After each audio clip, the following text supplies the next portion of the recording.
Good evening, friends. Today we have a very special guest from USA, Mr. Desh Kapoor. Welcome. Thank you so much, Meenaji. Thank you so Yeah, much. yeah. Desh is the author of Drishtikon, which is an online website with in-depth articles and expert analysis on global geopolitics, cultural shifts, and Hinduism's role in modern discourse. So this is just a small gist of what he does, but of course, I think everybody knows him very well, and he is, also called for a lot of the panel discussions. So welcome once again, Desh. Thank you so much, Meenaji. Actually, I write a newsletter on every Sunday, which goes out. So that is what Drishtikon has mostly, around that discussion. Thank you. Yes. And viewers, we can give you the link below so that you can go to his site as well. So let's start this morning with something very interesting that we found, Deji, that is it a coincidence that the states, where Kamala won, there was no need for a voter ID. Do you think, is there any chance that Trump would have won all 50 states and they did some sort of a hanky panky, or was it an 84% in favor of Trump? So, this is, see, for example, this, I'm just showing you this one. See here, wherever Kamala has won, you don't need an ID, voter ID. So, it's very strange because in India, such a thing would never work. Right. And I think this is a very good map that you have out there, Yeah. Yeah. because this exactly shows what is wrong with American democracy. Because, one of my newsletters actually before the election was that this may actually be the last real election in US. And the reason was because 15 out of 50 states, 5 out of 50 states, do not require a photo ID. It's not that they do not require a photo ID. Asking for photo ID is actually a crime. It is illegal to ask for a photo ID. So what that meant is that, and with all the illegals coming in, and you do not know where they're coming in from, and if they are going to vote, then you are basically outsourcing your democracy to the rest of the world. Yes. That anybody can come and vote in your election. That was one thing.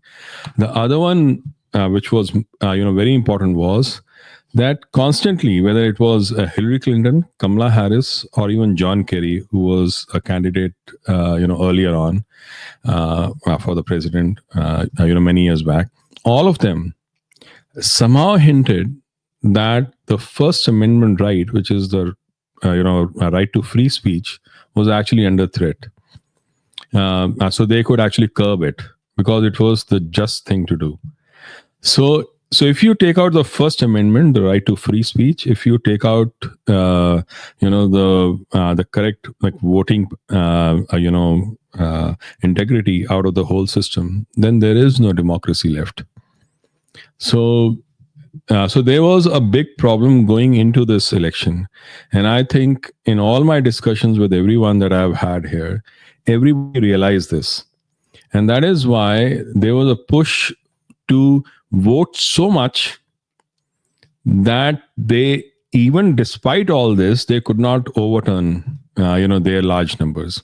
So this was, voters ID was one issue. The other issue where, problems have been encountered even earlier on is the mail-in ballots.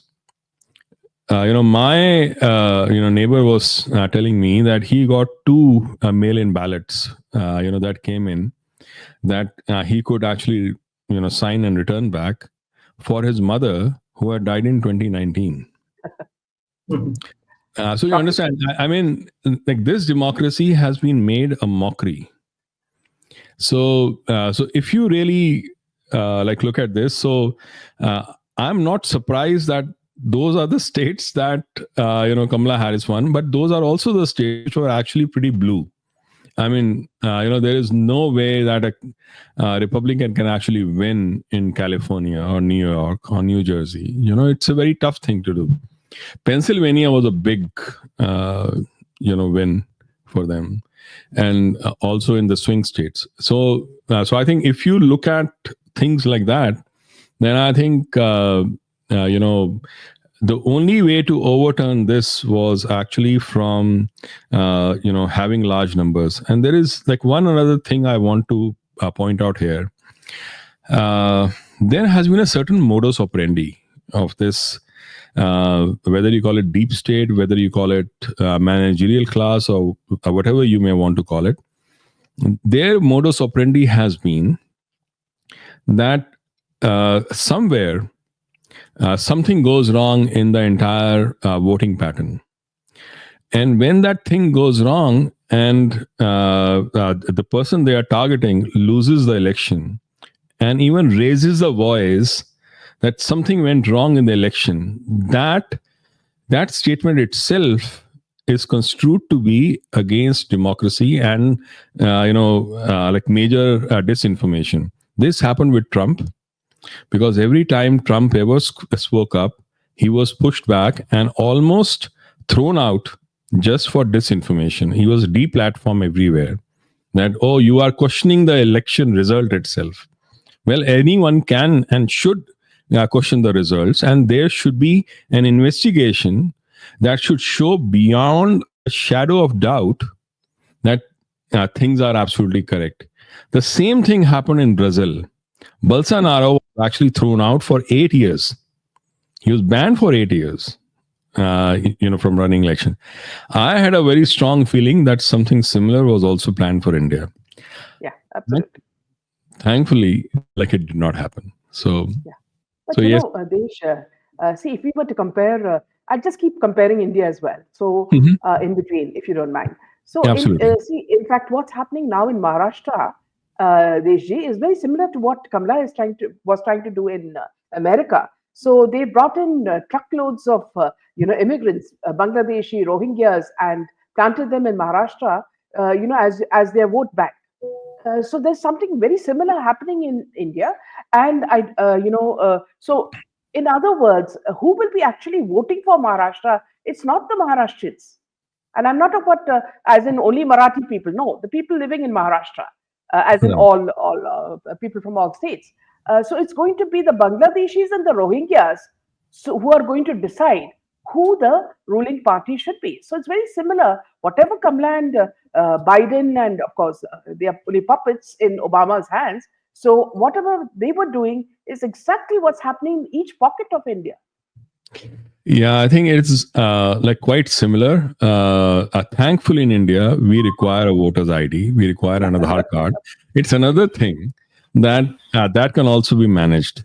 Now it is up to the Indian government, I think, the central government at least, which can strengthen these processes even further on of checking the voter's ID, making sure that. But yes, you are right. The modus operandi is very, very similar. The use of refugees, use of so-called immigrants, because, like, in my view, like, it is a slap on our face who came here as legal immigrants and who followed the entire law, for having somebody who just broke the law and came in to be called an immigrant and a migrant, as if like it was all legal. That wasn't so. So in that sense, I think like what has been done in India also, and even outside, like if you really look at what is happening in Europe, is like something very similar. Like they have been used as tools. See, the entire Islamist, group around the world has always been used as a tool by certain forces. Like whether it is in Europe, whether it is in India, whether it is anywhere else, and they in themselves are only important to actually go and disrupt society, and that is how they have been used. Yeah. So you're very right about that. Yeah.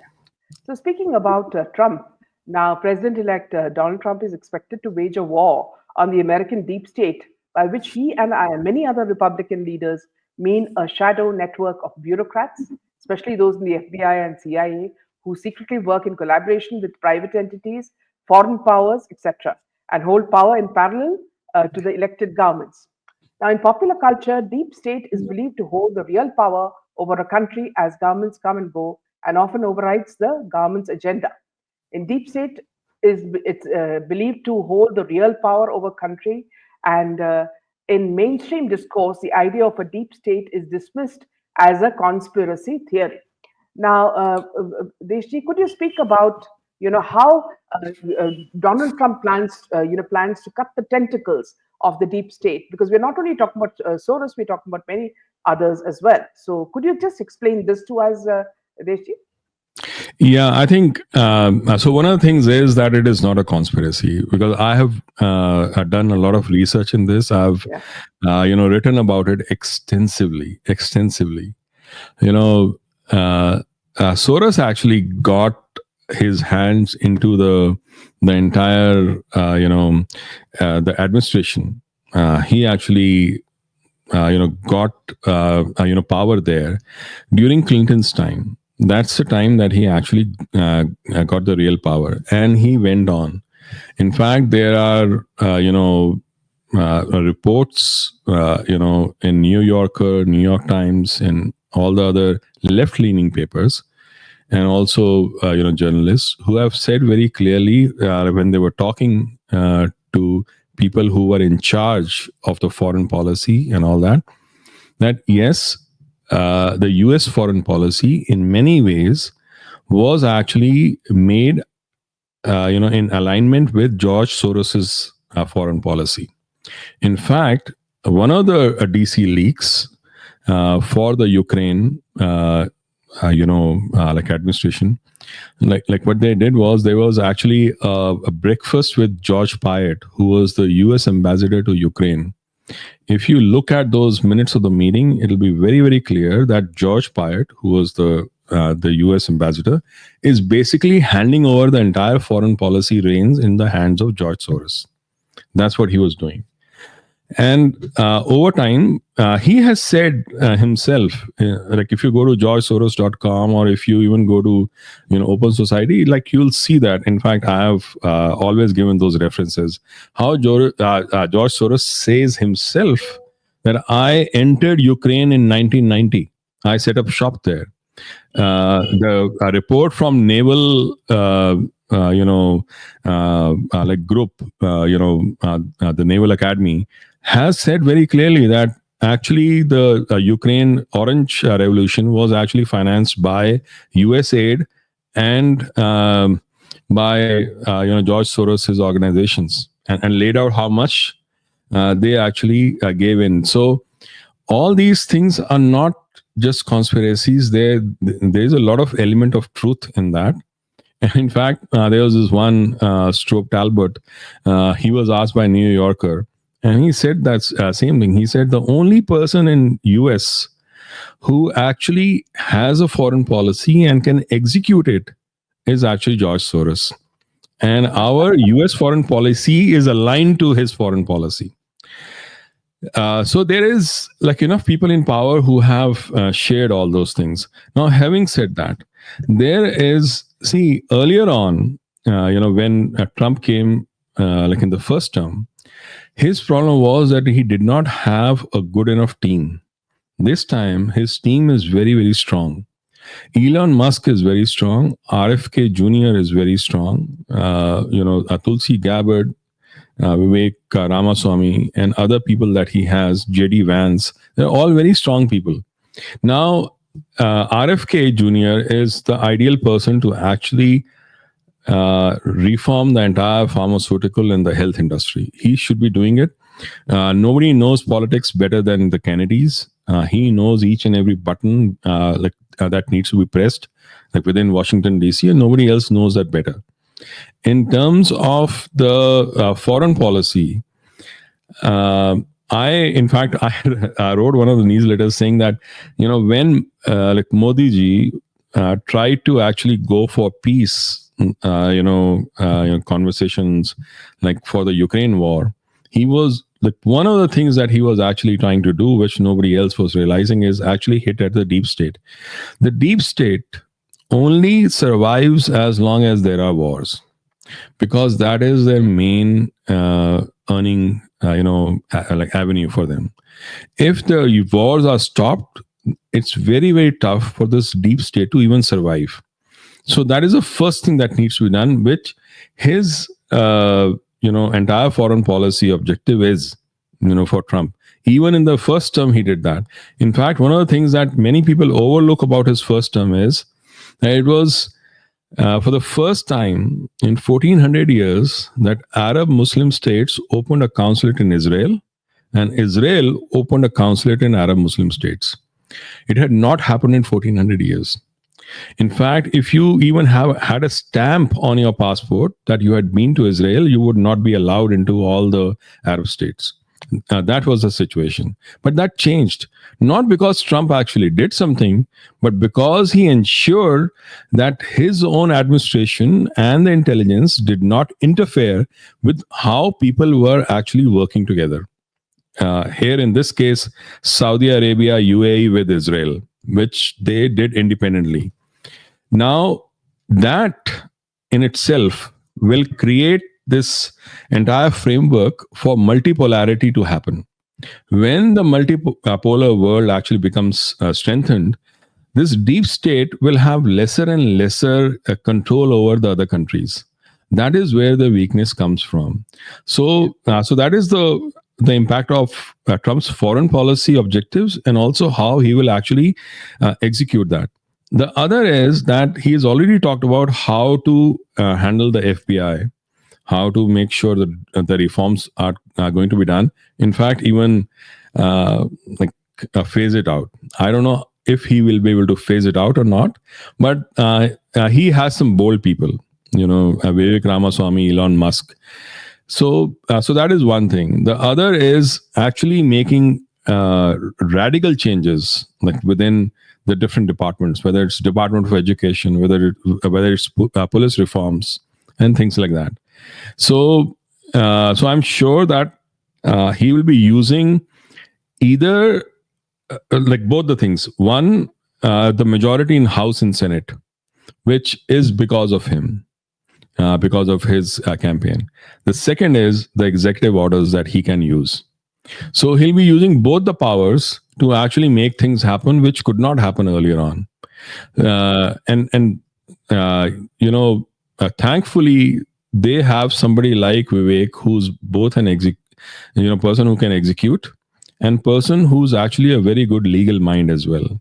Okay. So he can think through things in many, many different ways. So I think if we look at the Trump team this time in this term, it is actually a much stronger team to actually make all those things happen that they have been talking about. Yeah. In fact, Desh, sometime back, whenever, some of us, when we used to talk about things on Twitter, when we used to tweet, a lot of these people used to tell us that this is all conspiracy theory. You all are all, conspiracy theorists. Uh, Actually, conspiracy theory is when a person knows ahead of time what is happening, and they don't like, the people who are ruling don't like to admit that. So I've always seen that. See, when you know something, you're dubbed as a conspiracy, theorist. Regarding the Russia-Ukraine, war, Putin is a very good friend of Trump, and Trump called Putin just before he won the election. Mainly about the Ukraine war, and also Mhm. the fact that Trump spoke to Biden, and now Right. Washington Post is trying to twist it, by saying that Donald Trump is angry with Putin, which they have now reported is wrong information. So Right. in between, Western media is also playing a dirty game. So please, could you speak about that, Yeah. Desh? Yeah. Sure. So I think like one of the things like I feel is that uh, Trump and even the other members of his team, whether it is Vivek or whoever, they are, and even Tulsi Gabbard. So they are very pragmatic people. They realize that it is important for America to be aligned with Russia more.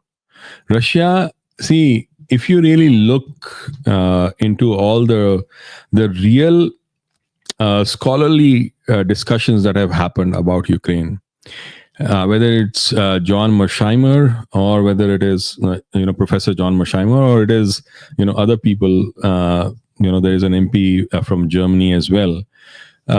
So if you look at what they have said very, very clearly about how the Ukraine war actually started. It was not Russia which started it. It was actually it was instigated by US to a point where there was no other alternative for him. So in that sense, they are pretty pragmatic people who understand the background, and they are not going to play the game that deep state always wanted to play, which is to create that war. So in that sense, it doesn't matter whether Putin is a friend or not of Trump, as long as stopping the war is the right thing to do, which Trump understands. He will actually go for it. He will go and back that entire effort up. They realize, in fact, Trump and his previous team also was always, wary of China. China was never their favorite. So they wanted to decouple from China even in the first regime. And even in this regime before they have come, they have been saying that. China realizes that. The only way to actually stop the combination of Russia, China is to work with Russia and not with China. So Russia on its own cannot, challenge the US. Both together can.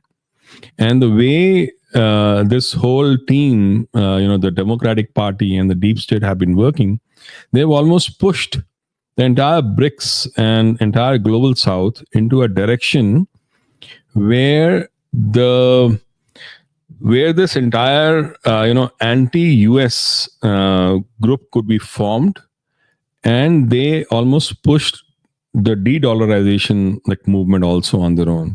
Because I often say that to say very early in my around 2022, when I was looking at the Ukraine war, it simply did not make any sense to me, first of all, because Ukraine, I cannot understand what is there in Ukraine that Europe should put its entire existence on the line. It didn't make any sense. At that time, when I was analyzing, I realized that Ukraine war was never about Ukraine itself. It was against Russia for the Arctic Circle. Because Arctic Circle is the one which is the bigger prize, not Ukraine. But can I interrupt you here, Desh? But I also, can I interrupt you here? Yeah.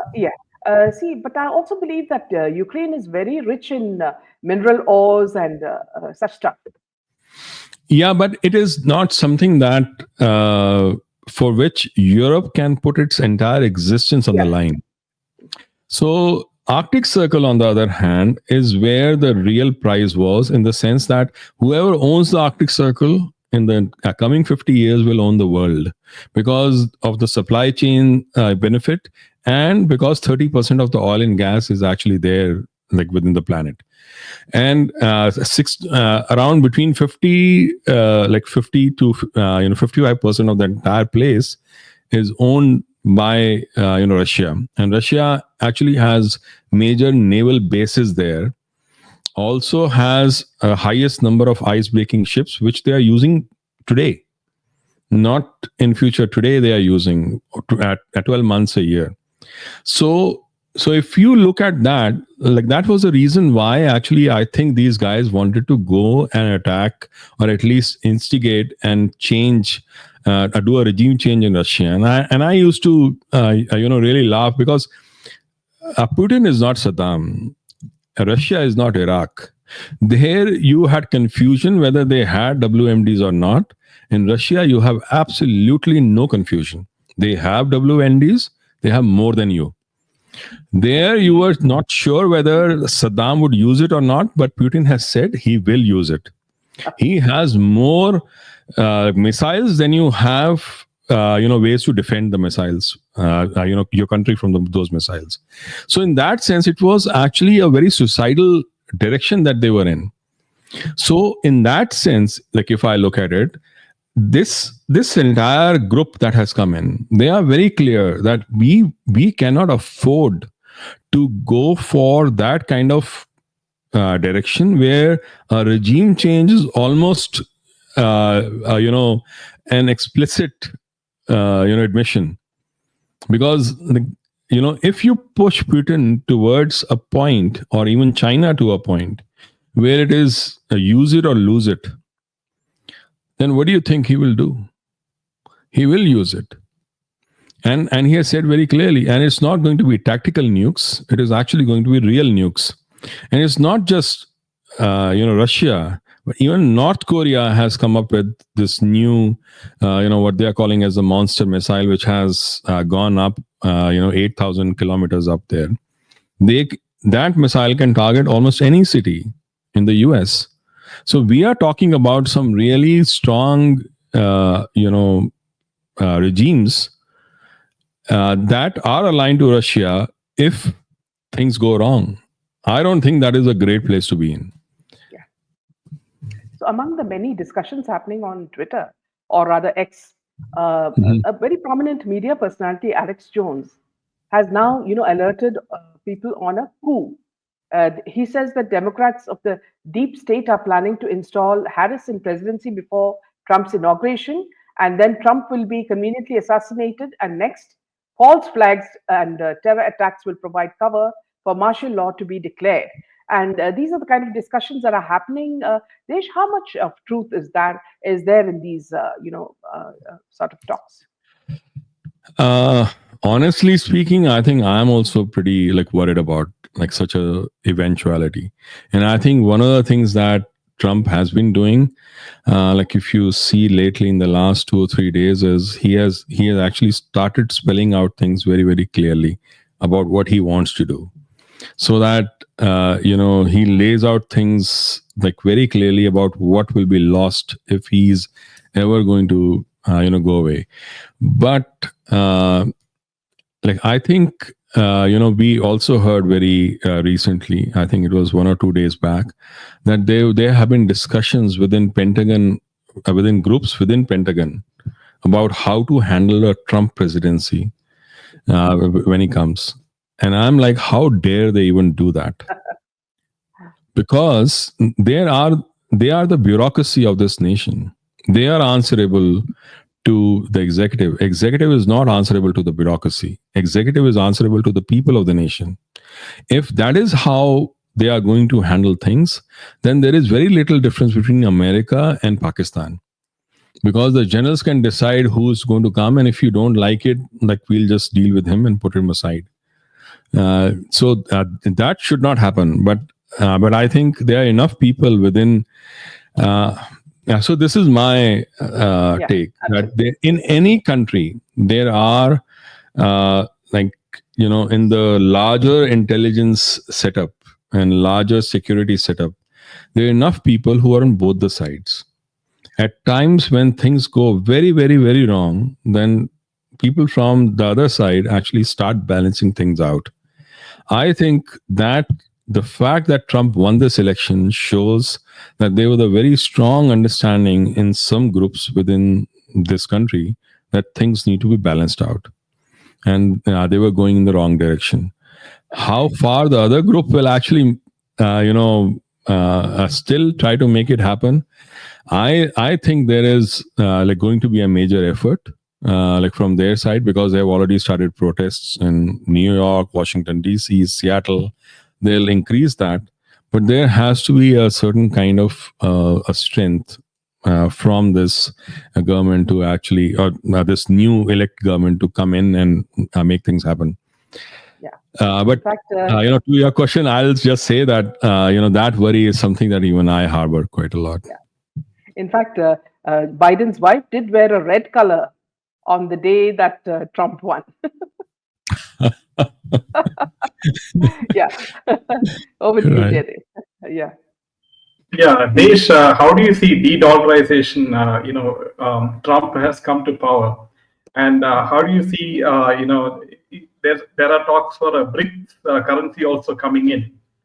So, in that point of view, how do you see de-dollarization taking place? Yeah, I think there. So there are a couple of things, right? Like there has been a talk about a digital dollar. Now, digital dollar has been talked about more in terms of the central bank, digital currency, CBDC, right? Now, that is something that most of the people within the top or the close group is against. They do not want a CBDC, but they are good for a digital dollar which is based on cryptocurrency. That is something that they are okay with. So if there is a digital dollar that happens, it will be based more on in terms of the Bitcoin or some other cryptocurrency basket. Now, having said that, if the multipolarity happens, which I think is where we are going towards, then two or three things are going to happen. One, there will be a decoupling between US and China, but there also will be a closer engagement between China and Europe. One thing you have to realize that the total trade that China has with US is around $150 billion. The trade that China has with Europe is somewhere around $790 billion. The trade that China has with the global south is somewhere around $900 billion. So you see how things are. And if China is not in a very good state right now. They have come up with three September, October, November. They have come out with three stimulus packages. Right, the latest one is $1.4 trillion, and even that is not going to cut it. So China is going to be economy wise, it's going to be in a very bad shape, and that is where it is going towards. Its only salvation is that it increases its engagement with the global south and with Europe. That is the only way it can survive if there is a decoupling with US. And on the other hand, US will also try and have more engagement with the global south, because that is the only way the decoupling impact can be reduced. If the manufacturing has to be moved out of China, it has to be moved to the global south, the other countries of global south. So in that sense, if there is a closer, more pragmatic, and not a very a controlling engagement policy that US has with the global south, then I believe this momentum that was taken by BRICS will kind of reduce quite a bit. And if they are able to wean Russia away from China, which I think is the direction, in at least in the mindset of quite a few people, then I think things will go in a different direction. But if they are going to continue with any of the policies or any of the direction, because see, the thing is, as far as the sanctions are concerned, they're not being used; they are being abused right now, and everybody realizes that whatever is happening in terms of de-dollarization is a direct impact of what happened to Russia on the SWIFT issue. So if you really look at it, if there is a more pragmatic way, but it's not going to go away. The de-dollarization impact will not go away. It will remain. Slowly and slowly, more and more currencies will come up. There will be more than one major reserve currencies out there, not just dollar, not just digital dollar, like others as well, probably based on some basket of cryptocurrencies or commodities. But that will happen. But digital dollar, at least for some time, will remain there, as the main currency, because of the strength that the US economy has, largely. Like as far as its debt situation is concerned, its ability to make changes, because this is the first year. You have to realize this is the first year ever that the interest payments on its debt are higher than the defense spending. It's higher. It's almost $1 trillion, and it's higher by higher than the defense spending by at least $30 billion. It's not a small thing. So if you look at it, there is a major push or major need for US to find other ways to balance this economy, which could happen if some radical, like efforts are done. But otherwise, like we will see that the strength of US economy will like recede. There'll be other major economies that will come up, and that is why the de-dollarization will happen, but not in the way that we were seeing earlier on. The path that it had taken during Biden's time will not be the path that it'll take now. So that will be the difference. Yeah. So, Desh, if you were to go, with regards to what's happening on X, now a lot of the accounts have parody accounts where Americans ask you questions as to what they should do next, and there seems to be a sort of a revenge, sort of tweets coming on saying that, see, should we find out who is on Epstein's list or on Didi's list, and should we, put Soros in jail or, Fauci in jail. So there are a lot of interesting questions which which is what the public want, and they use, to tweet on, in the garb of parody, and they try to get answers from the public.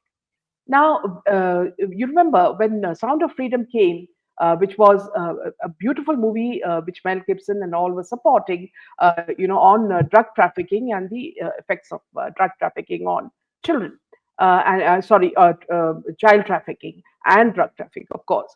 So now, not only Mel Gibson, the only politician who supported it was Donald Trump, and see, now when they ask questions like this, like do you want to these people, to know the people who are on Epstein's list or on Didi's list, people are very eager because a lot of it has been they have been responsible for the deteriorating condition of life in USA, and child trafficking even today. In fact, Desh, you will be surprised that in India almost every day children are missing.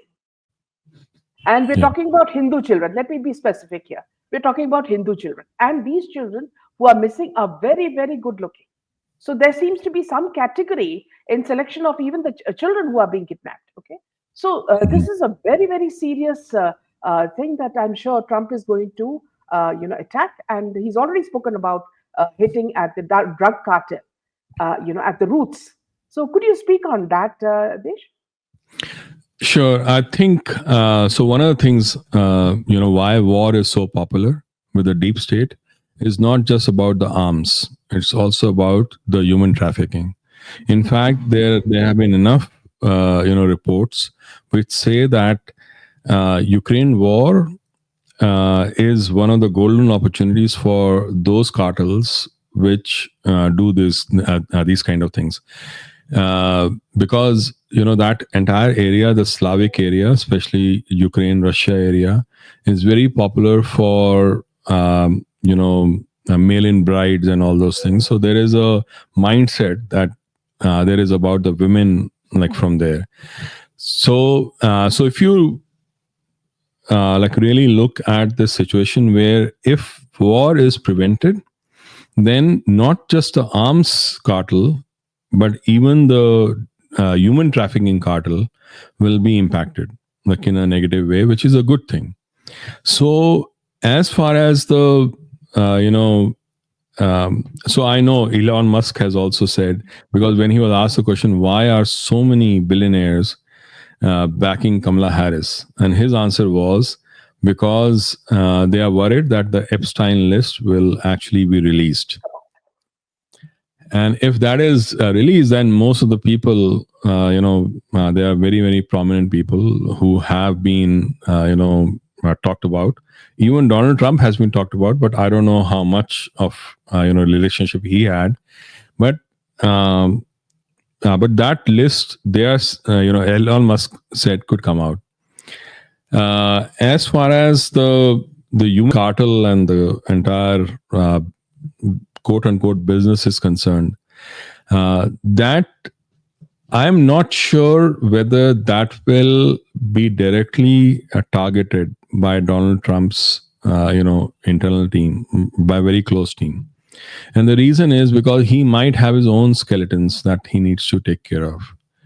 So, so looking at it pragmatically, what I would say is that if he is able to reduce the wars around the world, whether it is in Ukraine or whether it is anywhere else,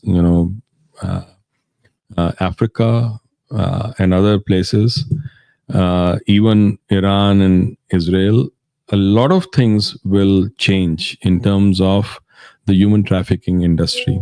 That itself will be a very big win, because the more and more these guys are targeted through that side, the better it would be. As far as the like Diddy's, the whole operations is concerned, because of his leaning towards a certain direction, maybe he might be impacted. I am not sure about the Epstein list, because there are far more like people who are involved, but there would be certain such exposes that like may happen. See, one of the things is that people like Elon Musk and Tulsi Gabbard and Vivek Ramaswamy and even RFK Jr., they are very committed to all these things. Elon Musk has the wherewithal to make a lot of things happen. So in that sense, I would say that things can be offshoot of the group that is out there, but that would not be its, Trump's major operation. That is at least my view. So that is how I would look at it. So would it also be the same in the case of the COVID virus and the connect with Bill Gates, Fauci, and others? Yeah, that I think like that would be a major. So two or three areas where I see like major pushback now happening is, one is definitely the whole COVID situation that happened. The gain of research, the gain of function research that was there, and the entire obfuscation that happened. Why US did not bring out the role of China or the role of the Wuhan lab. So all those things need to be investigated. They will be. The other part is all the backdoor efforts that were taken to undermine the election like result this time. I think that investigation will also happen, because see, like one of the most beautiful thing that happened was that Elon Musk took over Twitter and made it X. But even more important was that, like you were talking about the conspiracy theories, all those things which used to be conspiracy theories were actually brought out in the open due to Twitter files. Had Twitter files not come out, those things would have remained as conspiracies. They are no longer conspiracies. The collaboration between the intelligence agencies, the Democratic Party, and the social media has been established beyond any shadow of doubt. So, so that in itself was a major wake-up call for a lot of people. And I think going forward, then extending this entire cabal to the health industry, and then the pharmaceutical industry, I think will also be a major effort that they would be doing, because this is very, very required. I mean, RFK Jr. is like very strongly like behind this thing to expose all this, so he won't rest, and he knows like what has happened and what should be done with this. Over to you, Jerry. Yeah, so Desh, with regards to trade with India and the US, it says that Trump may pressurize India to cut the tariffs and also impose higher tariffs on Indian goods, especially in sectors like automobiles, textiles, pharmaceuticals, and wines, which could make Indian exports less competitive in the US market. So, do you see this happening, Desh? So there are two things, the way I would look at it. One is that in terms of negotiation, he will be very competitive. And in terms of negotiation, even the Modi government will be very competitive. He respects strength from his opponent. He likes that, and that is why he likes Modi ji. That is why he likes that entire group that India brings in. So in terms of negotiations, it won't be very easy. It will be very, very strong, but it was never easy even earlier on. And now the things will be like different, like in tough in the different area of engagement. Having said that, if we are talking about decoupling from China, then the only logical place that can actually take up a lot of that, like backup is actually India. So if we look at that, then his area of maneuverability is not a whole lot. That margin that he has is not much, because if he tries to put more tariffs even on India when the decoupling is happening with China, then we are actually looking at a very, very negative impact on the middle class. Already there is such a high inflation. If the decoupling happens, many different analysis and reports are saying that the impact on the GDP of US, if the manufacturing has to be brought in and the decoupling like impact is laid out completely, could be anywhere between 8 to 12% of the US GDP. Now that is a big impact. That is a big impact.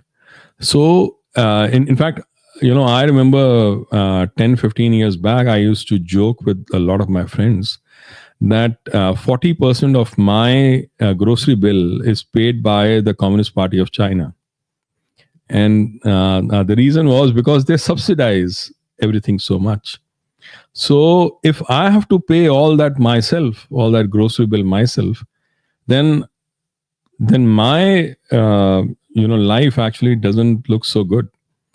So middle class is already reeling under that kind of a situation. It will become worse if that happens. So India and the rest of the countries are the only way he can save US from that impact. So yes, the negotiations will be very strong, but his area of maneuverability is not much in that.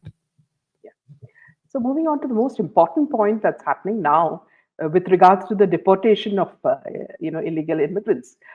In Biden's two terms, 1.3 million immigrants were allowed to enter US legally, making those who entered they have yet not received asylum eligible for deportation. Now, the exact number of people who could face deportation after arriving in the US legally is not known, but it is estimated to be in hundreds of thousands. Now, Trump seems to be very serious about it, and he has already formed his team. And how do you think this will work out, Desh?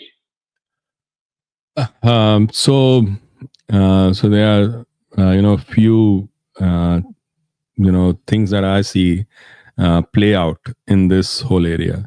Like one is that people who came in, the illegals who came in the last at least 2 to 3 years, especially in the last 2 years, are not the kind of people who are going to who are actually the right kind of people who should have come in, because a lot of those people were like for example, almost I would say around 20,000 Chinese were caught. They were all young males, probably aligned with the PLA. They are saying 70 to 80,000 of those people had already come in. Now, similarly, people from Turkey and Syria and Pakistan and Bangladesh and even India have come in. And those people could be part of a larger plan that we don't know. So in that sense, like, will that help the US? Probably not. But is that easy to take them out, through an executive action? Also not. It's not going to be so easy. But what will be done definitely is that their life will be made so difficult because of the actions of the executive orders that will be done, that they will be forced to leave this country because there will be no other way out. Now, if you force like certain things to happen in terms of IDs and social security number and all those things, and you make their life their ability to get bank loans or bank credits or bank accounts or even houses or food not possible for them, then they'll be left with no other option but to leave. So I think that would be the first point of action that this administration will look at. Do a forced voluntary deportation. So I know it's a oxymoron, but that is how they are probably going to, because this is the lowest hanging fruit, and you make things so tough that they'll be faced with no other option but to leave. Now, having said that, they will, because of how they have promised, they will actually try and do some forced deportations, at least for the optics of it, because that is something that they have to show. I'm not sure whether they can throw out everyone. Let's just face it, that is how it is. And in some ways, at least people from the Latin America side and people from even other countries who are not anti social kind of characters, I think those people will try and become more productive within the society. In that sense, when the decoupling happens and the manufacturing is brought in, they will be very useful. So that is how I see it playing out. So yes, there will be some optics work that will be done. Again, there will be some forced voluntary deportation, and the third one is that they will be absorbed, and with the risk of whoever has come through. Because see, the thing is, if I was the head of intelligence in India, and if I had to send spies over or anarchists over to Pakistan, or Pakistan had to send over to India, I would have to make sure that I supply them with arms and ammunition also. Now, if some country wants to send anarchists to the US, they don't have to bother about that, because they can go to the local store, ammunition store, and get AK-47 at a discount. So that issue was not here, So in that sense, I think the risk from those kind of illegals who are antisocial and who are aligned with some kind of negative regimes was very, very high, and that is going to be something that they will have to work on. Yeah, Desh, on a lighter note, something about the personalities of Donald Trump and Biden. Now, Donald Trump has come out as a very human character, because see, if you see him working in a McDonald's, actually learning how to make French fries, you find him very tangible. And also the fact that, see, when he speaks about how you should respect your mother, so there are a lot of things that he is trying to now relate with the people. Whereas when you talk about Biden seemed to be just like a puppet walking around very slowly and acting very old.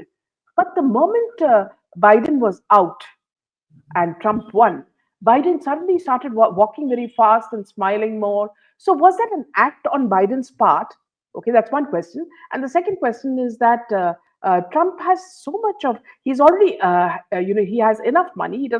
He's not running after money. So is he really doing it only for the country, whereas Biden was working under the, instructions of Obama as a puppet?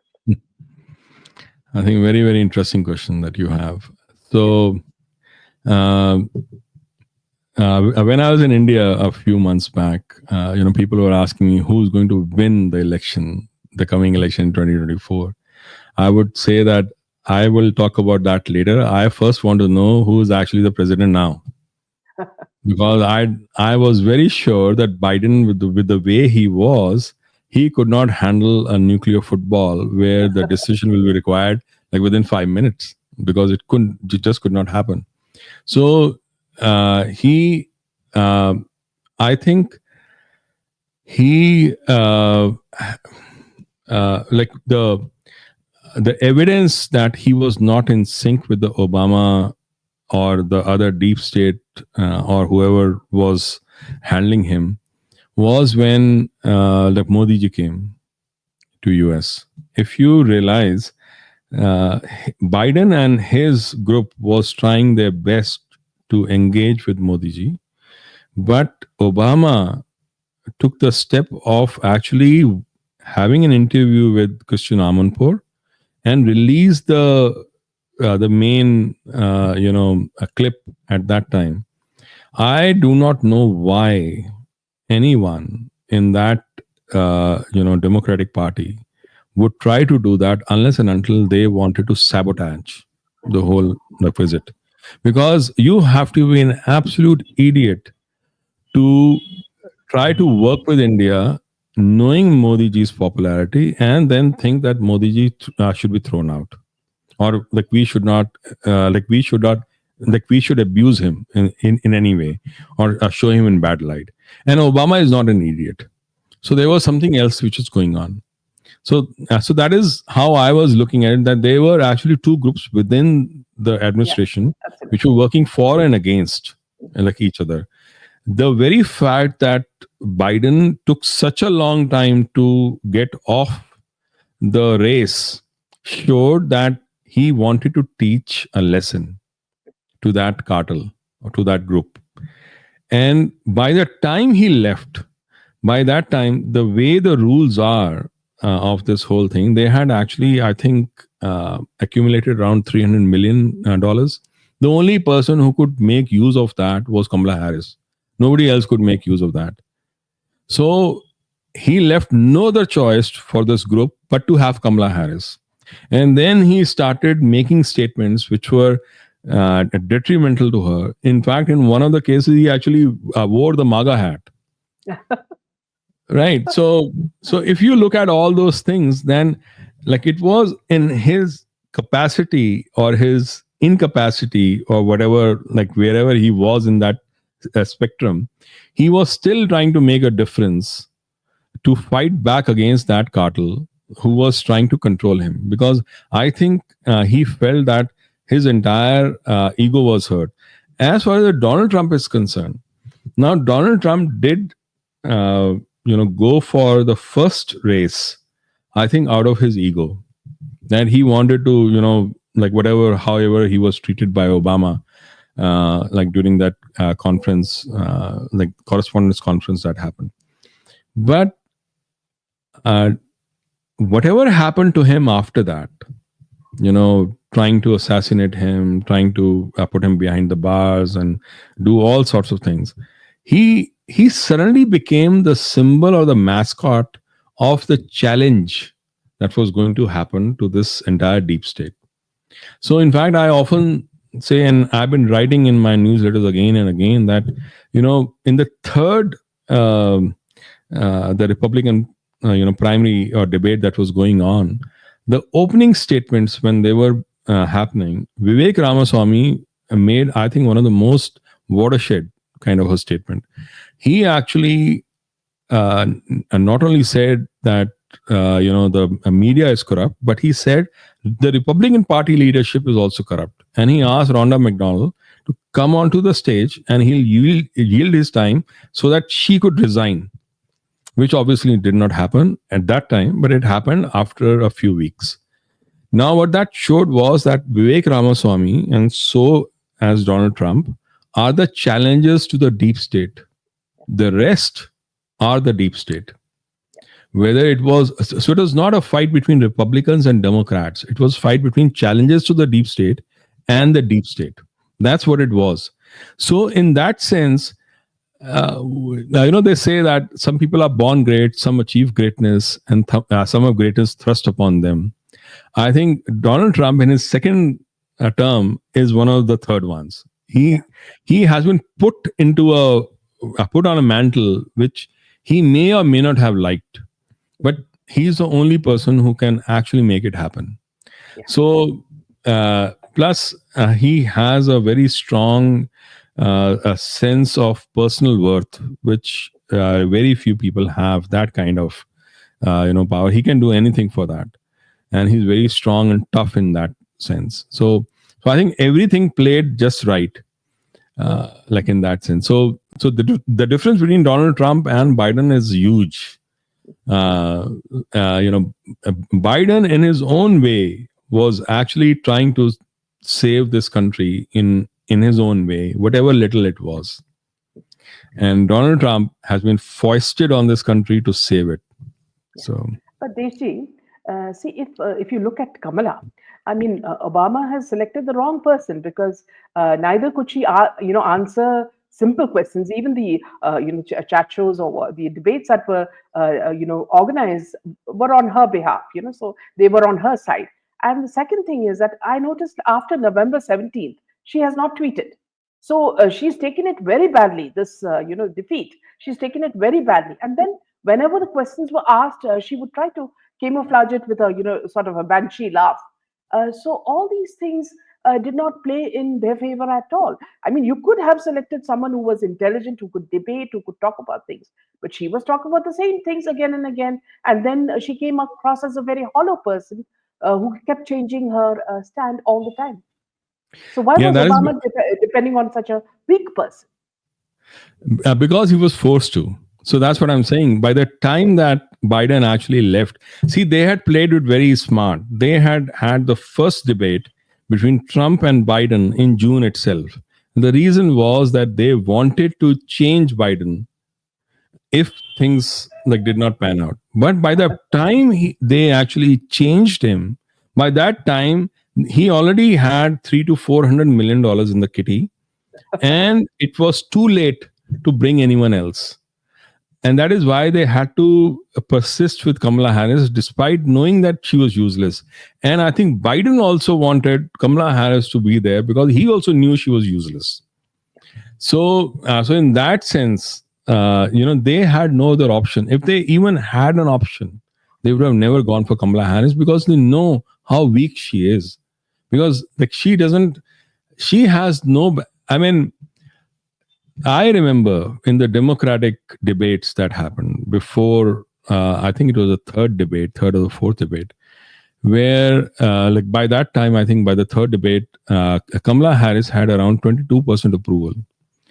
Tulsi Gabbard spoke for less than a minute, and she brought down her approval rating from 22% to just 2%. Just less than 1 minute it took for Tulsi Gabbard. So you can imagine what it would take for other people to bring her down, because she really had it's like emperor has no clothes. She really had no strength, like in that sense. So when I like look back, I feel that Biden in a certain way, and then like Republicans in the other way were able to manage her like really well. So and she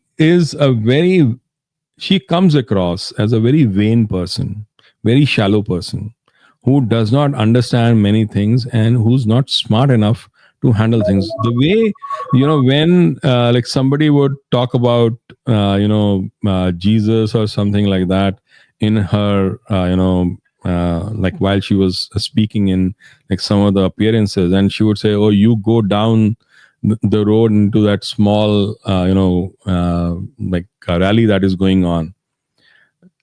You have to be out of your mind to do that kind of a thing. You are alienating such a large population, because specifically the Hispanics. One of the reasons why Hispanics act, despite the fact that Democrats are always aligned with the Hispanics, they did not vote as much for Kamala Harris, was because of her attitude towards their own religion, because they are very strong Catholics.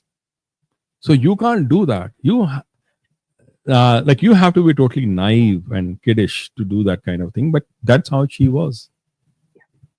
Ish, on a closing note, In the next so many years under Donald Trump, how do you see America faring? Uh, it won't be easy because the kind of changes that are needed will require very radical actions. But some of the changes can happen easily. But at the end of the day, if any of the radical changes are attempted, there will be a lot of backlash and there will be a lot of chaos here. Now, the chaos will not only be here, but also in the rest of the world. And the reason is because NATO's strength will actually go down. Already European countries are actually feeling that because of the weakness of NATO, they have to start building their own armies and military, which they haven't done, except for France and UK. The rest of the countries are not there. Germany has earmarked a lot of money recently to actually, in terms of budget for the military. But because of where their economy has been going because of Ukraine war, they will be constrained as well. And the military industrial complex that used to be there in the US will not stop. There is a European military industrial complex also. They'll probably change their headquarters. And in that sense, their job is to instigate those kind of countries to start some kind of action that can lead to a war, because that is the only way they can sell. If that happens, then I believe that chaos can actually emanate from Europe, which was earlier going to happen from US. And if NATO actually weakens, then that makes all the more important for the Europeans to do that kind of a thing. So that is where I see that there'll be a lot of chaos, but there'll be a lot of churning also. That over the next 10 years, things can go right. But one of the things I can definitely see is that, at least in my view, I thought the World War was just about to happen. It was just any day it could have happened. That is probably pushed by at least a couple of years. Very similar to what Modi is facing, because as they progress forward, they have to always look at their backside. Who is the one who's trying to, spoil it for them? So it's the same with Trump. So thank you for this wonderful chat, Desh. I mean, it's so interesting talking to you and learning your perspective, and I'm sure viewers, will have enjoyed it as much as we did. Thank you. Good night. Thank you so much. Jai Thanks. Hind and Jai Shri Ram. Jai Hind. Jai Shri Ram. Yes.